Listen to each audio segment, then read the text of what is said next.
जीवन में जो गति हो रही है, जीवन में जिस पथ पर हम चल रहे हैं, उसके लिए ये 5 चीजें जरूरी हैं। पहला मार्ग, दूसरा मार्गदर्शक, तीसरा प्रकाश, चौथा वाहन और 5वां लक्ष्य। अब इन चीजों को जरा आध्यात्मिक भाषा में समझे, ठीक है ना। पहला पंथ, दूसरा मार्गदर्शन करने के लिए संत, तीसरा प्रकाश किसका, ग्रंथ का, ठीक। उसके बाद वाहन किसका, तंत्र का यानी मंत्र का, और 5वां लक्ष्य किसका, भगवंत का। कितनी चीजें हो गई, 5 चीजें ना। पहला क्या, पंथ, दूसरा संत, तीसरा ग्रंथ, चौथा मंत्र और 5वां भगवंत। 5 चीजें जीवन को चलाने के लिए आवश्यक है। इसको अच्छे से समझ लीजिए। मैं फिर से दोहरा दूं, एकदम घोल कर पिलाने का कार्य कर रहे हैं, बहुत सावधानी से सुनिएगा। और यदि आज के इस विशेष संदेश को आपने गुरुदेव का सुन लिया, आपका जीवन पक्का बदल जाएगा। जिस उद्देश्य से आप यहाँ बैठे हैं वो सार्थक हो जाएगा। जीवन की यात्रा के लिए या किसी भी यात्रा के लिए 5 चीजें चाहिए, मार्ग, मार्गदर्शक, प्रकाश, वाहन और लक्ष्य। उसी प्रकार जीवन की यात्रा के लिए आपको पंथ चाहिए, दूसरा उस पंथ पर चलाने वाला संत चाहिए, तीसरा उस पंथ पर प्रकाश करने के लिए कोई ग्रंथ चाहिए, चौथा उस पंथ पर चलने के लिए किसी मंत्र की आवश्यकता है, और 5वां साथियों लक्ष्य क्या होगा, कोई भगवंत चाहिए, कोई इष्ट चाहिए, कोई आराध्य चाहिए। तब जाकर के जीवन की यात्रा चलेगी। बुद्धि में बात आ रही है कि नहीं, बोलो भाई, हाँ या ना, जरा जोर से, हाँ या ना है? हाँ, बहुत सुंदर। तो ये 5 चीजें। अब आप पूछिए अपने आप से, क्या तात्पर्य है इसका। पहला, जीवन में 2 तरीके के पंथ होते हैं साथियों, इसको बहुत अच्छे से समझिएगा। हर मोड़ पर, हर कदम पर आपको 2 रास्ते मिलेंगे। एक रास्ता होगा अच्छाई का, एक रास्ता होगा बुराई का। एक सन्मार्ग का रास्ता है, एक कुमार्ग का रास्ता है। एक भौतिकता का रास्ता है, एक अध्यात्म का रास्ता है। एक जगत का रास्ता है, एक जगदीश का रास्ता है। एक पतन का रास्ता है, एक उत्थान का रास्ता है। एक गिरने की ओर ले जाएगा, एक ऊपर उठाएगा। एक निकृष्टता की ओर ले जाता है, एक उत्कृष्टता की ओर ले जाता है। अब ऐसे ही आप निर्धारित कर लीजिए आपको किस रास्ते पर चलना है। आपको उत्कृष्टता के पथ पर चलना है, आपको अध्यात्म के पथ पर चलना है, आपको जगदीश के पथ पर चलना है, आपको उत्थान के पथ पर चलना है, आपको सन्मार्ग के पथ पर चलना है, अथवा आपको कुमार्ग के पथ पर, पतन के पथ पर, निकृष्टता के पथ पर, भौतिकता के पथ पर चलना है। यहाँ हम आपको वो पंथ दिखाने का प्रयत्न कर रहे हैं गुरुदेव की प्रेरणा से कि आपको अध्यात्म का पथ अपनाना चाहिए। जीवन में एक पथ होना चाहिए। हम आध्यात्मिक पथ को अपनावे, हम श्रेष्ठता के पथ को अपनावे, हम सन्मार्ग के पथ को अपनावे, तब जाकर के हमारा जीवन सार्थक बनेगा। हम जिस पथ को अपनावेंगे वैसा ही हमारा जीवन हो जाएगा। हम चाहे तो अपने जीवन को कंस बना सकते हैं, हम चाहे तो अपने जीवन को कृष्ण बना सकते हैं, हम चाहे तो रावण बन सकते हैं, हम चाहे तो राम बन सकते हैं, हम चाहे तो दुर्योधन बन सकते हैं, हम चाहे तो अर्जुन बन सकते हैं। ये हमारे हाथ में है। हम जिस पथ पर चलेंगे, पतन के मार्ग पर चले तो दुर्योधन कंस बनेंगे, उत्थान के मार्ग पर चले तो राम और कृष्ण बनेंगे। हमारा पंथ कौन सा है, किस पथ पर हम चल रहे हैं, ये हमें आज तय करने की आवश्यकता है। आज तक हम किस पर चले वो प्रश्न खत्म हो गया, पर आज एक नया प्रश्न है। आज से हमें किस पथ पर चलना है, अभी से हमें किस मार्ग पर चलना है। क्या हमको ऐसे कार्य करने हैं जो पतन की ओर ले जाते हैं, या हमें ऐसा कार्य करना है जो उत्थान की ओर ले जाता है। पूछो अपने आप से और मन में एक संकल्प कर लो कि हमें यही वाला रास्ता चाहिए। दुर्योधन ने कहा, क्या कहा, एक ही बात कही कि केशव मैं जानता हूं धर्म क्या है, जानामि धर्मम नच में निवृत्ति। जानाम्य धर्मम नच में प्रवृत्ति, मैं जानता हूं हमारा धर्म क्या है पर उसमें मेरी प्रवृत्ति नहीं है, और मैं जानता हूं अधर्म क्या है उसमें मेरी निवृत्ति नहीं है। केनोपि देवेन हृदय स्थितेन, अंदर से कोई ऐसा बैठा है, यथा नियुक्तोष्मि तथा करोमि, जिधर वो कर देता है उधर मैं चल देता हूं। जानामि धर्मम नच में प्रवृत्ति, मैं धर्म को जानता हूं पर उसमें प्रवृत्ति नहीं है। ये प्रश्न पहला। तो पंथ स्पष्ट हो गया, किस राह पर चलना है, हमें हमेशा अच्छी राह पर चलना है, अध्यात्म की राह पर चलना है। अब उस राह पर चलने के लिए क्या करना पड़ेगा, उस राह पर चलने के लिए पहले तो राह दिखाने वाला चाहिए। तो हमारे जीवन में क्या कोई गुरु है, क्या कोई मार्गदर्शक है, क्या कोई संत है जो हमारा रास्ता दिखा सके। बिना संत के हम सही राह पर चल नहीं सकते, बिना गुरु के हम श्रेष्ठ पद पर चल नहीं सकते। जीवन में गुरु होना चाहिए। वो गुरु कोई भी बन सकता है, आपका भाई भी बन सकता है, आपकी पत्नी भी बन सकती है, आपका कोई मित्र भी बन सकता है, कोई आपका गुरु बन सकता है, इसमें कोई बाध्यता नहीं है। जो सही राह दिखावे वही गुरु है, जो श्रेष्ठ पथ पर चलावे। गुकारस तंधकारस्तु रुकारस तेज उच्चते, जो प्रकाश की ओर ले जाए वो गुरु है, जो अंधकार से हटावे वो गुरु नहीं है। जो अंधकार से हटावे वो गुरु है, जो अंधकार की ओर ले जाए वो गुरु नहीं हो सकता। आपने वाल्मीकि की कथा सुनी होगी। पहले वो बहुत बड़े डाकू थे, रत्नाकर नाम था उनका, जो रास्ते में आता उसी की हत्या कर देते। एक बार नारद जी उधर से गुजरे, पूछा ये हत्या क्यों करते हो, बोला परिवार पालने के लिए। बोले परिवार वाले इस पाप में भागीदारी करेंगे। उसने कहा हमें क्या पता, बिल्कुल करना चाहिए। बोले पूछ करके आओ। वो गए पूछने, परिवार वालों ने कहा आपका धर्म है हमारा पालन पोषण करना, आप कोई पाप कर रहे हैं तो उस पाप में हम क्यों भागीदार बनेंगे। उस दिन रत्नाकर डाकू के सामने नारद जी संत बनकर आए, गुरु बनकर के आए।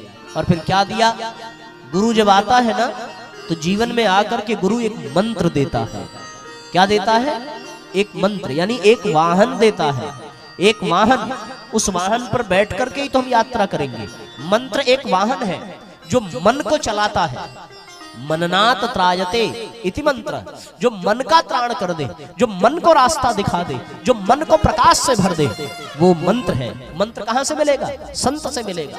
नारद जी ने रत्नाकर डाकू को एक मंत्र दिया और उस मंत्र का प्रभाव क्या हुआ, उल्टा नाम जपत जग जाना, वाल्मीकि भय संत समाना।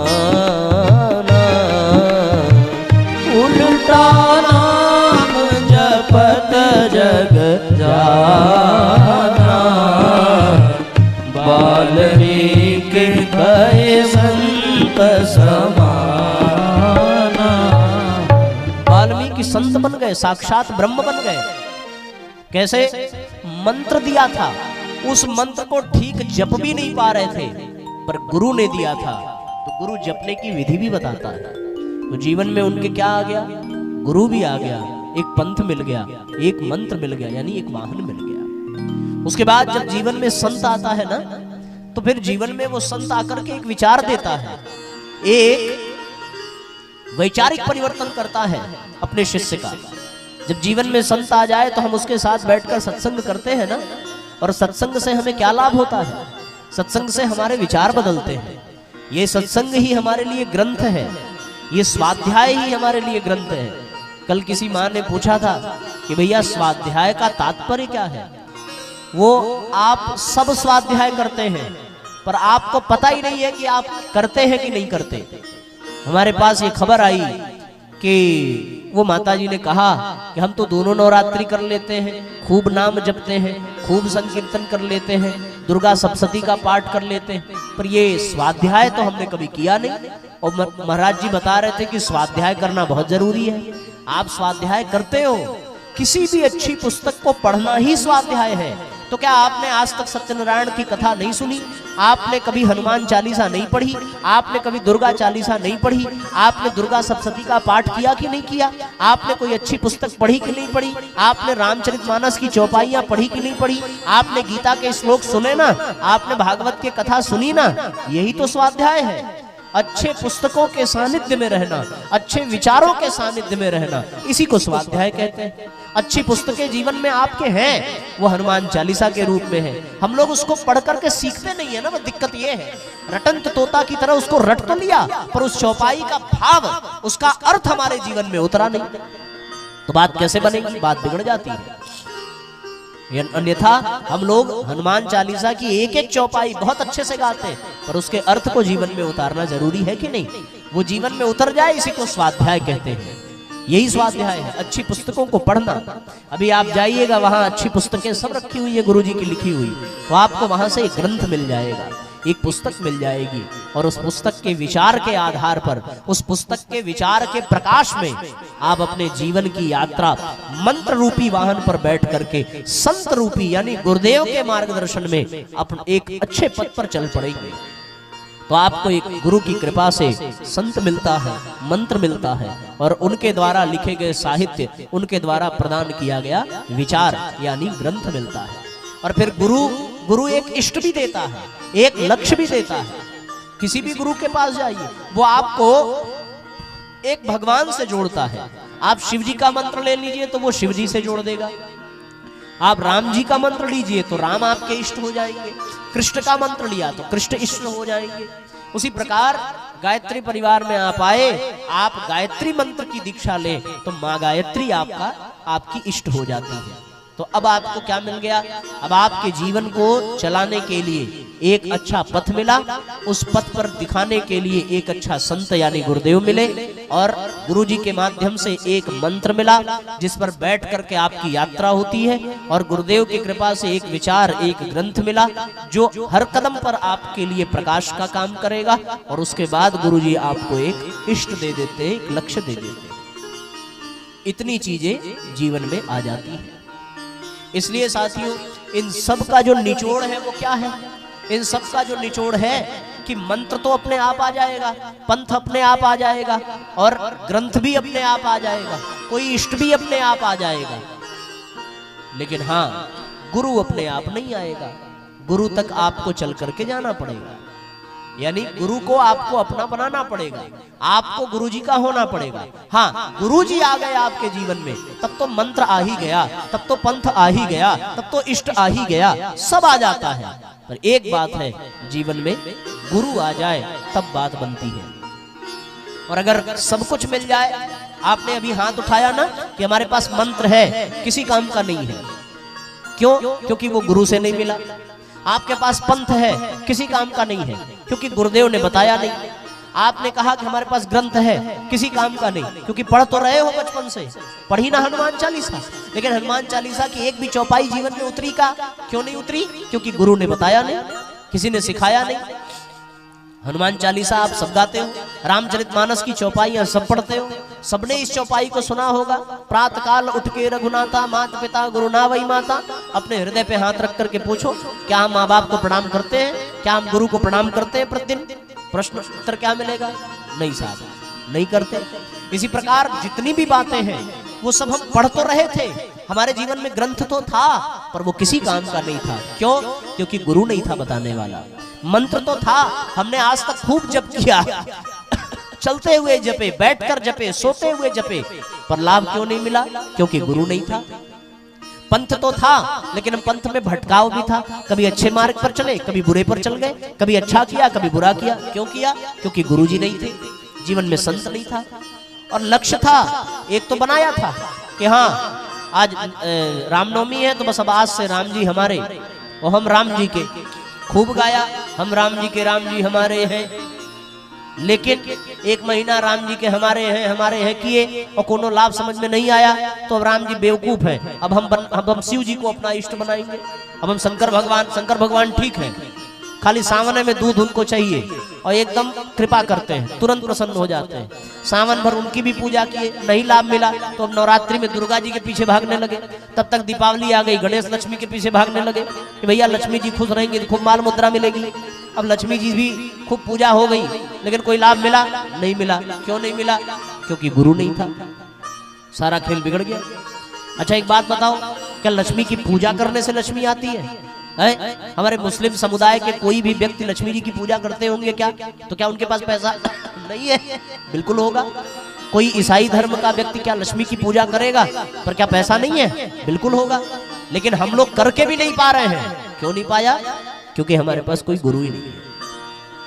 गुरु नहीं हो तो बात बनती नहीं है, और यदि गुरु मिल जाए तो बस बात बन जाती है। गुरु जीवन में आ जाए तो भैया मंत्र भी मिल जाता है, पंथ भी मिल जाता है, और ग्रंथ भी मिल जाता है, लेकिन इष्ट भी मिल जाता है। पर यदि गुरु जीवन में न हो तो बात बनती नहीं है और बात बिगड़ जाती है। इसलिए हम सबको अपने जीवन में सबसे पहले आवश्यकता किस बात की है? इसी बात की है कि हमें सर्वप्रथम अपने जीवन में गुरु को स्थान देने की आवश्यकता है। गुरुदेव तो चाहते हैं आप पर कृपा करना, गुरुदेव तो चाहते हैं कि आपका कल्याण हो, वो चाहते हैं कि आपको मंत्र मिले, आप एक ग्रंथ से जुड़ जाएं, आप एक संत से जुड़ जाएं। लेकिन साथियों बात बन नहीं पाती। क्यों नहीं बन पाती? केवल इसीलिए नहीं बन पाती कि कोशिशें कोई लाखों भले ही करे, किंतु सद्गुरु बिना बात बनती नहीं। वो कोशिशें कोई लाखों भले ही करे, किंतु सद्गुरु बिना बात बनती नहीं।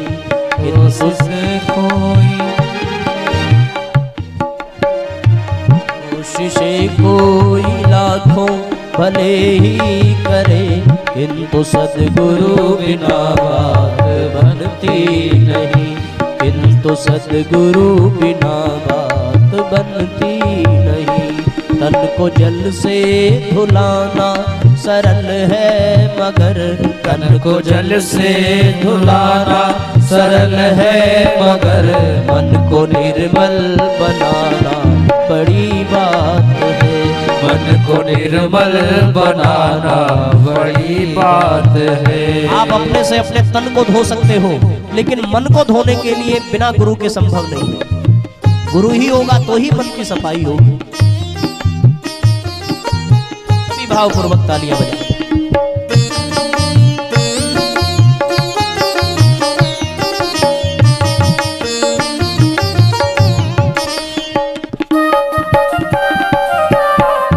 जय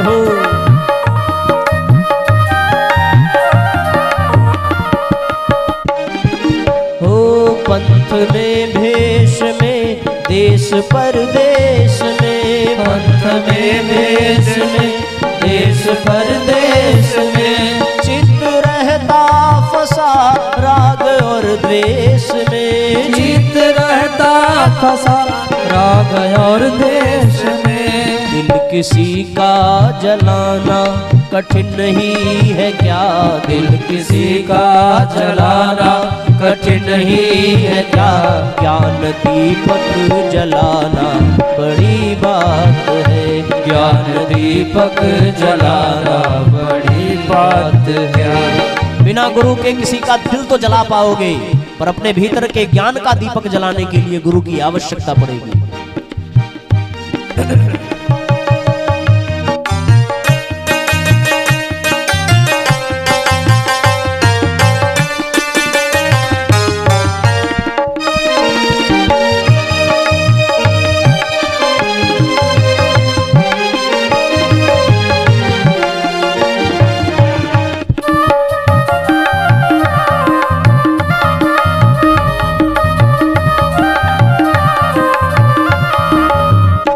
बन के विद्वान विद्या के अभिमान में, बन के विद्वान विद्या के अभिमान में, अपना मत तो चलाना असंभव नहीं। अपना मन को चलाना असंभव नहीं। पूरे संयम सहित धर्म की राह पर, पूरे संयम सहित धर्म की राह पर जिंदगी को चलाना बड़ी बात है। जिंदगी को चलाना बड़ी बात है।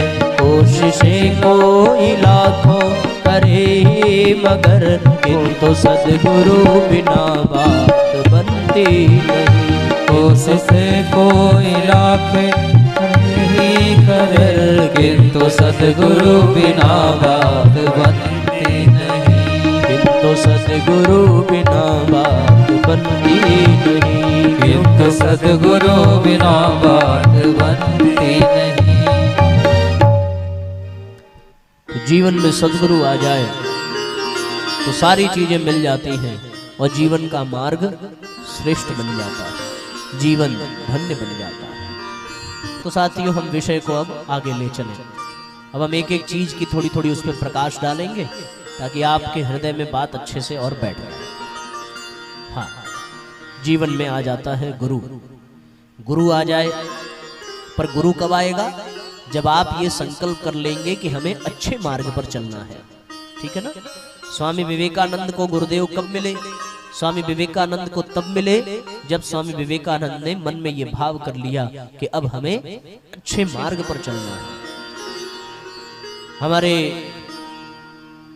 गायत्री परिवार के प्रमुख परम श्रद्धेय डॉक्टर प्रणव पंड्या जी, जिनको विदेश में डॉक्टर के पद पर नौकरी मिली, कहते हैं साहब 10-10 कंपनियों के अपॉइंटमेंट लेटर मिले, पर उन्होंने भौतिकता और अध्यात्म इन दो पथ में से कौन से पथ को चुना?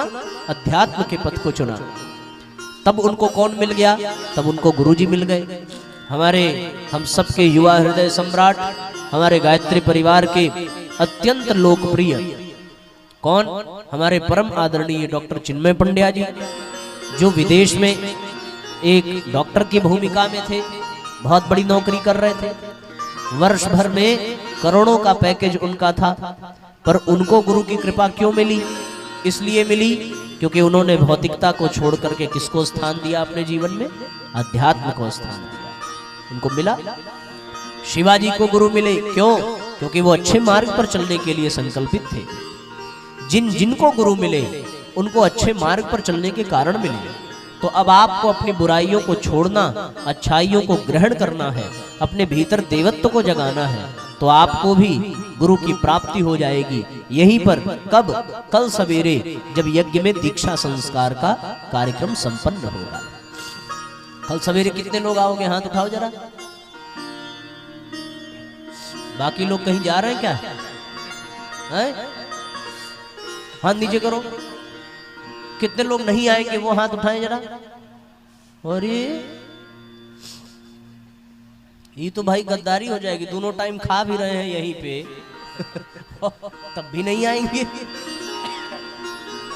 कुछ लोग बड़े चालाक हैं, महाराज हम आएंगे इस वाले में भी हाथ नहीं उठाएंगे और हम नहीं आएंगे इस वाले में भी नहीं उठाएंगे। लह गया तो आ जाएंगे और नहीं लहा तो आप जानिए, आपका काम जाने। अब ये तो गुरुजी की कृपा कि वो किसको बुलाते हैं, कौन पहुंच पाता है। जिसको गुरु से मिलने की, गुरु तत्व को प्राप्त करने की इच्छा होगी, अभिलाषा होगी, वो तो हर मुसीबत को फाड़ कर, चीर कर इस पंडाल में आ जाएगा। और जिसको नहीं आवश्यकता होगी, जो नहीं चाहता होगा अच्छे मार्ग पर चलना, वो तो लाख बहाने हमेशा बिठाई लेगा कि भैया ऐसा हो गया इसलिए हम नहीं आ पाए। जिंदगी में सौभाग्य के अवसर बहुत कम ही आते हैं, पर जो अवसर को पहचान लेता है उसका जीवन शानदार बन जाता है, और जो नहीं पहचान पाता उसका जीवन ऐसे ही बेकार गुजर जाता है। अतः तो कल सवेरे यहाँ पर दीक्षा संस्कार होगी। जो लोग अच्छी राह पर चलना चाहते हैं, अच्छे बनना चाहते हैं, अच्छे इंसान बन करके अपने लिए, परिवार के लिए, समाज के लिए कुछ करना चाहते हैं, उनका बहुत बड़ा स्वागत है। बहुत बार उनको आमंत्रण है कि वो आए और गुरुदेव के संरक्षण में अपने जीवन की दिशा धारा निश्चित करें, निर्धारित करें। और हमारे जब गुरुजी से आप जुड़ जाएंगे तो आप हमारे रिश्तेदार हो जाएंगे, क्योंकि हम उनके शिष्य हैं और आप भी उनके हो गए तो हम सब लोग गुरु भाई गुरु बहन बन जाएंगे। इसलिए एक अच्छा अवसर है। अब गुरु से आप जुड़ेंगे तो गुरुदेव सबसे पहले क्या करते हैं? बोले सबसे पहले एक आपके जीवन में मिलेगा मंत्र। क्या मिलेगा? मंत्र मिलेगा। आपने पंथ निर्धारित कर लिया, आपने गुरु तय कर लिया।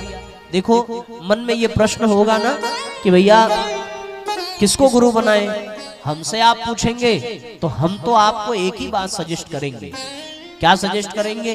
कि आपको यदि गुरु बनाना है तो आप हमारे गुरुदेव को अपना गुरु बनाइए। बल्कि उल्टा मैं कब से एक बात कह रहा हूं कि आपको गुरु बनाना है, गुरु नहीं बनाना है, आपको शिष्य बनना है। अगर आप शिष्य बन गए तो गुरुजी अपने पास अपने आप आपके जीवन में आ जाएंगे। आप उनको क्या गुरु बनाएंगे, वो तो पहले से ही गुरुजी हैं। तो आपको शिष्य बनना है, किसका? पूज्य गुरुदेव का। क्योंकि पानी पिए छान कर और गुरु बनावे जान कर, बिना जाने गुरु बनाया नहीं जा सकता। तो आप पूज्य गुरुदेव के शरण में आइए। क्यों? क्योंकि पूज्य गुरुदेव, कोई जो महान गुरु है उसके भीतर 3 विशेषता होती है। पहली विशेषता क्या होती है उसके भीतर? बोले पहली विशेषता ये होती है कि गुरु तत्वदर्शी होता है। वो आपके भीतर के सारे कुसंस्कार, सारे प्रारब्ध, जन्म जन्मांतर के सारे लेखे जोखे को तुरंत देख लेता है, जान लेता है।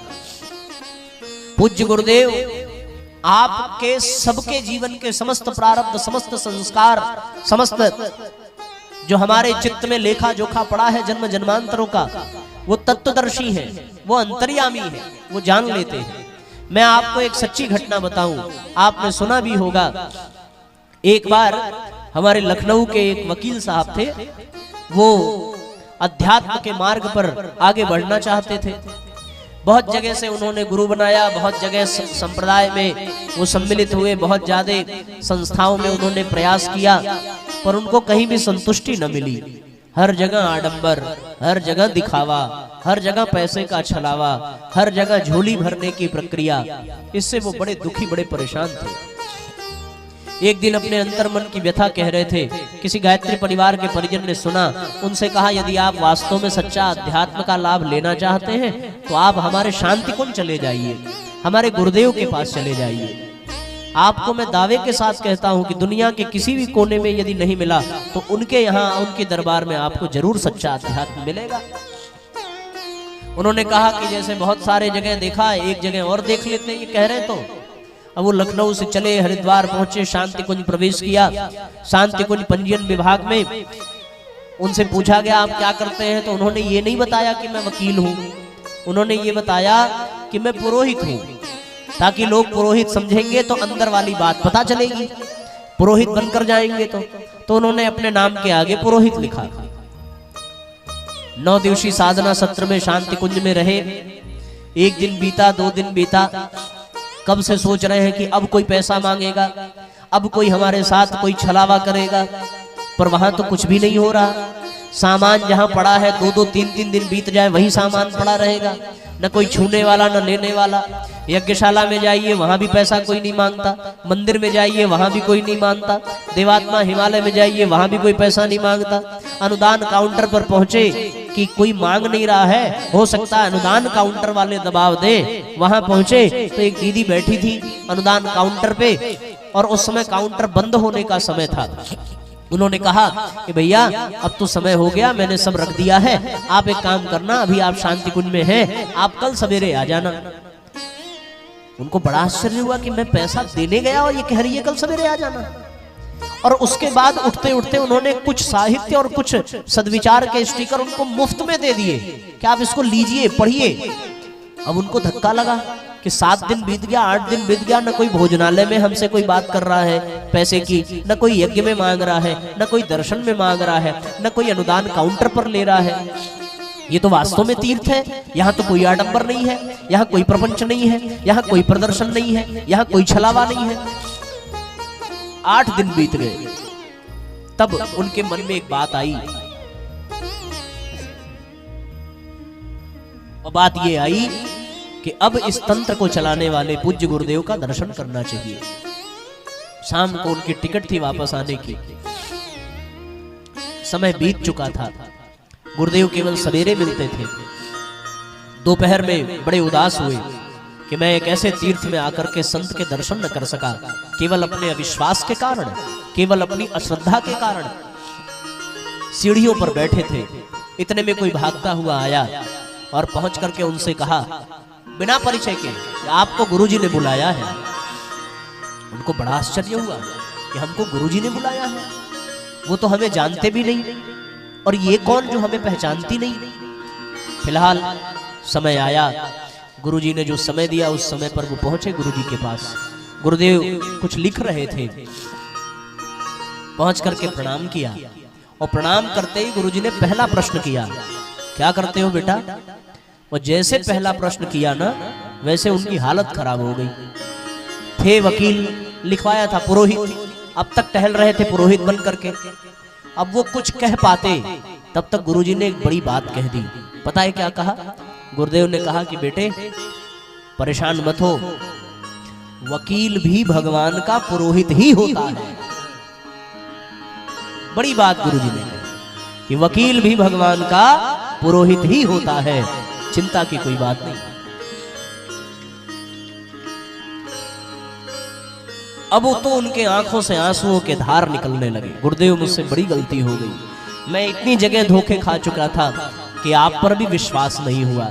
गुरुदेव ने कहा बेटे तो सबसे ज्यादा फायदे में है, तू अविश्वास लेकर आया था, विश्वास लेकर जा रहा है। तू संदेह लेकर के आया था, श्रद्धा लेकर के जा रहा है। तू नास्तिक बनकर आया था, आस्तिक बनकर के जा रहा है। अब एक काम कर, जल्दी से अपने संसार की जिम्मेदारियों को पूरा कर और हमेशा हमेशा के लिए मेरे पास आ जा। आज भी वो शांति कुंज में अपना समयदान कर रहे हैं। सच्चा अध्यात्म ये कैसे कोई जान लेता है? वही जान पाता है जो गुरु तत्वदर्शी होता है।